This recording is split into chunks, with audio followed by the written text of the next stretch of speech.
Good evening, everyone. I need members of Bosley First Nation. First, I'd like to thank my nominators, Tori Press and Vicky King, for believing that I will bring balance to the table. My name is Virginia Sandy. My parents are Edmund, Sandy, and Eileen Monet. I walk this path with my best friend and husband, Sean McCaff. I am a proud mother of 3 children, Mercedes, Harley, and Castor. I am a grandmother to Taven Wolf. I have resided on Christian Island for most of my life. I lived in Midland in my early adult years and have the understanding and experience of living and working in an urban setting. I worked for Bosley First Nation for over 11 years in the Human Resources Department. I am knowledgeable in provincial and federal legislation, policies, and procedures. I hold confidentiality to the highest regard when dealing with personal, private, and confidential information. My previous roles have strengthened my leadership capacity, specifically in policy development, interpersonal skills, critical thinking, analysis, dispute and conflict resolution, negotiation, advocacy, recruitment, and planning. I completed my advanced certificate level 2 in public administration and governance through First Nation Technical Institute.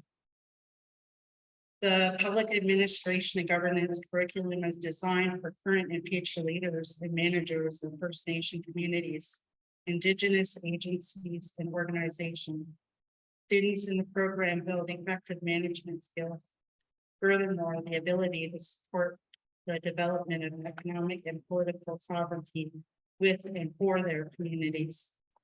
I have a business management certificate through Loyalist College and have taken a lot of training in crisis intervention. I will soon be a certified holistic nutritionist and weight loss coach. I am currently taking Indigenous cultural competency and trauma-informed training course with Maya Chapin. I currently run a small home-based business in health and wellness. I am community-driven and passionate about health and wellness and our connection to culture. I have a clear understanding of the roles and responsibility of chief and council and know the difference between political and administration. The chief and council must be accountable and transparent with the members of Bosley First Nation. As elected representatives, it is fundamental to lead with integrity. Each member of council has a duty to ensure that there is no abuse of office or abuse of authority. Chief and council are subject to a code of conduct and must declare conflict of interest, whether it is actual or perceived. It's important to understand the role of chief and council in Canada's federal political system. It is critical that we do not write or approve policies that take away our inherent rights. Those are traditional, social systems, spiritual, freedom of movement, hunting, and fishing. Indigenous Services Canada will continue to provide funding with guidelines that will move for First Nations towards municipal governance. Should there be a federal election this year or even in the next few years, the Liberal and NDP coalition will continue to trample rights and freedoms. We need to protect our inherent rights and our right to self-determination. As your elected representative, I will demonstrate credible and consistent leadership by leading through strong vision and values. Those values are humility, bravery, honesty, wisdom, truth, respect, and love. I will be open to constructive criticism and different perspectives and ideas. My passion and love for our community lights a fire in my heart. I would also like to acknowledge and say thank you to the department directors and managers for their hard work and dedication to the projects, programs, and services that are provided to the community. We need to trust our directors and managers to do their jobs. Chief and council should not be micromanaging and only step in when there's a serious issue.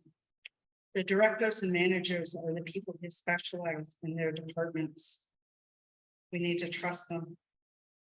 I would like to see a formal complaints process developed for chief and council. We may need to strike up a governance committee to consult with the community to see what this would look like.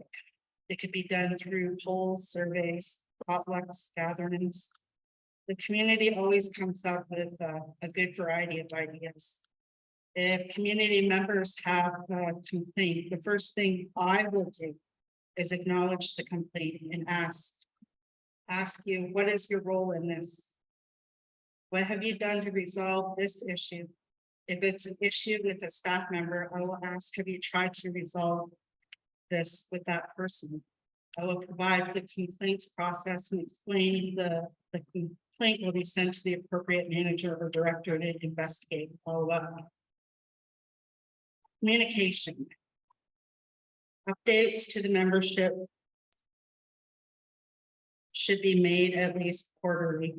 And when there are important changes that affect the membership, I think we could have communication send out a Google form for membership to complete their contact information and consent to share addresses, telephone and email addresses to the trust office, membership, lands, and chief and council.